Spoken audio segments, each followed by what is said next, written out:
Radio city originals, तत्व सत्व etcetera.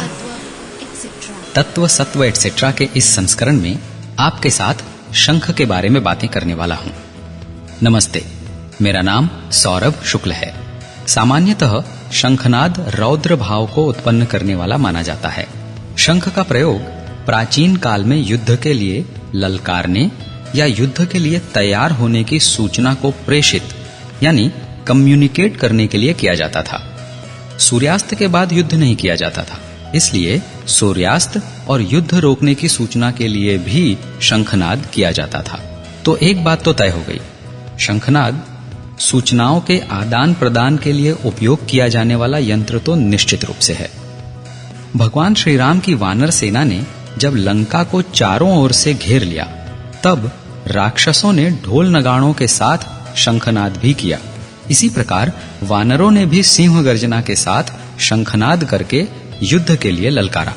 युद्ध में शंख की एक महत्वपूर्ण भूमिका होती है। महाभारत के युद्ध में भी शंख का प्रयोग इस उद्देश्य से किया जाता था। श्रीमद् भागवत गीता के प्रथम अध्याय के 12वें श्लोक में संजय धृतराष्ट्र को कुरुक्षेत्र में भीष्म पितामह द्वारा शंखनाद किए जाने का वर्णन करते हैं। इस श्लोक में कहा गया है कि भीष्म पितामह ने दुर्योधन के हृदय में हर्ष उत्पन्न करते हुए शंखनाद किया। शंखनाद मन में हर्ष उत्पन्न करने की क्षमता रखता है। हर्ष ही नहीं, उत्साह से भर देने और आत्मविश्वास में वृद्धि करने में भी शंखनाद एक महत्वपूर्ण भूमिका निभाता है। इसका कारण सरलता से समझा जा सकता है। इसके पीछे एक प्रकार का मनोविज्ञान भी है। शंख की ध्वनि मन मस्तिष्क में जोश उत्पन्न करती है और इसी कारण उत्साह का संचार होता है, जिसके फलस्वरूप आत्मविश्वास में वृद्धि होती है। यही कारण है कि प्राचीन काल में युद्ध प्रारंभ होने के पूर्व ढोल नगाड़ों के साथ तीव्रता से शंखनाद भी किया जाता था। श्रीमद् भागवत गीता के प्रथम अध्याय के 14वें श्लोक में कहा गया है कि भीष्म पितामह के शंख बजाकर युद्ध प्रारंभ करने की घोषणा करने के बाद भगवान श्री कृष्ण और अर्जुन ने भी अलौकिक शंख बजाए। इनके शंख अत्यंत ही विलक्षण, तेजोमय और अलौकिक थे।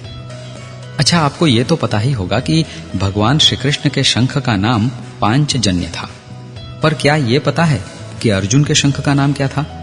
बताता हूं। अर्जुन के शंख का नाम था देवदत्त।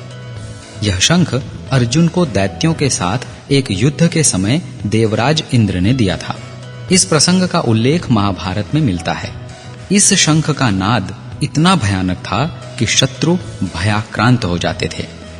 शत्रु सेना पर एक मनोवैज्ञानिक दबाव बन जाता था। इसी प्रकार युधिष्ठिर, भीम, नकुल और सहदेव ने भी अपने अपने शंख का नाद किया, जिससे शत्रु सेना पांडवों की एकता, वीरता और शौर्य का ध्यान करके